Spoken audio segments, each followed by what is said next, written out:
Ladies and gentlemen, this is the 2023 Honda HR-V all-wheel drive EX-L.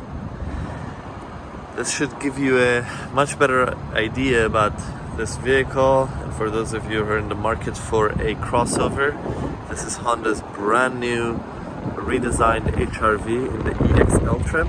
I'm going to do a walk-around video to show you more about it. So starting with the front of the car, you can see now that there's a really nice grille that Honda has designed. Every trim level of the HR-V has a different design for the grille, but it's right in the middle and it stands out. There is on the EX-L trim parking sensors that are there to warn you if you get too close to a vehicle in front of you. There's always LED daylight running lights that have become kind of Honda's signature technology now. One of the other things that they have done here is they have made this gap on the two sides for better aerodynamic and better gas mileage. As you can see, now the different trim levels, the LX Sport and the EX-L, as I mentioned, they do have different grille patterns, but also these sidings, the wheel arch here, or the molding, or the underbody side on the EX-L are shinier.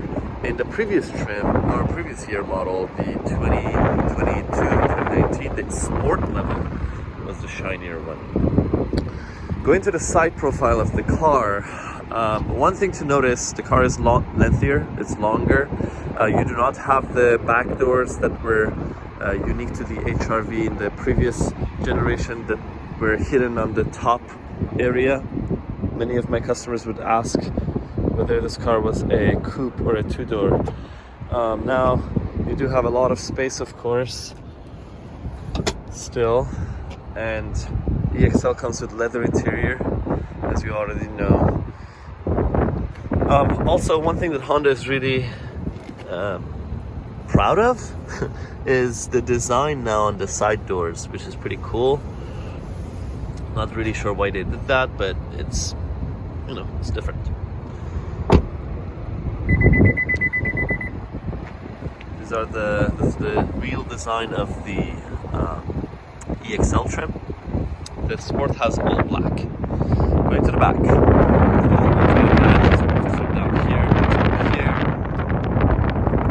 This is not a power lift gate. It just pushes itself up. Still a very decent size.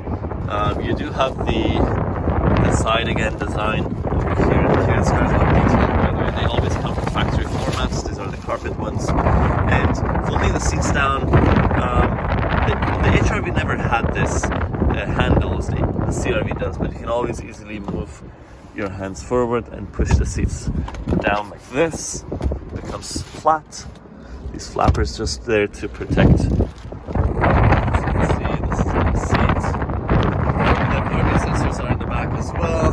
And the height of this area is still pretty decent. You don't have to really raise or lift things up significantly to put things in the back. And this is that darker color. The body is still metallic.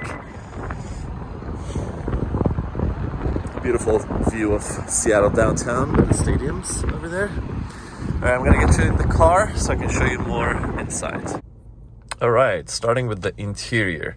Those of you who have seen the new Civic would recognize this interior. Honda has added this honeycomb mesh on the inside that the air vents are inside these holes, and you can kind of see them. The climate control, again, very similar to the Civic. You do have the heated seats for this trim level. You have dual zone climate control that you can have 2 different temperatures on each side if you unsync. And everything else is pretty straightforward. You do have the rear defrost and the side mirror defrost. EX-L does come with the parking, it does come with the wireless phone charger, 2 cup holders, regular stuff, sport and low gear for going downhill. You do have the drive mode, which when you go up or down, it switches to economy, snow, and normal, which is also nice. And new items that are added: parking brake, and then a little compartment down here with your USB cables, one for Apple CarPlay, one for the passenger. And then up top here for the EX-L, you do have the automatic dimming rear view mirror. You do have your sunroof standard, of course, and then the lights are pretty awesome and bright. You do have the dome lights here that just by a touch, you don't even have to push. Just by touching it, it turns on and off, which is pretty unique. Steering wheel, exactly like the Civic steering wheel. You do have your sensing, the adaptive cruise control, and lane keeping assist. And you do also have your blind spot indicators. Let me see if I can zoom in. There you go. And then you do have the home screen over there that you can navigate through what items you'd like to see by scrolling this item down and up. I usually like to keep it in range and fuel. All right, as you can see, I don't have any gas in this car. Comes from the factory with about 4 or 5 miles usually, and we're gonna take this down to get it detailed. The customers has already purchased this vehicle, so we're gonna have them have this car delivered. 2.0 liter engine, same size engine Honda used in the Civic LX and Sport. It is much smoother, it picks up quicker. I did not like the 1.8 liter engine, but this one does give you a little bit of a smoother ride. It's a nice car. The design on the side mirrors is pretty cool. It actually gives you a little bit of a better visibility, avoids that little block over there, which made your blind spot bigger actually. But anyways, if you have any questions, comment below. Thank you for watching. Please like and subscribe for more videos.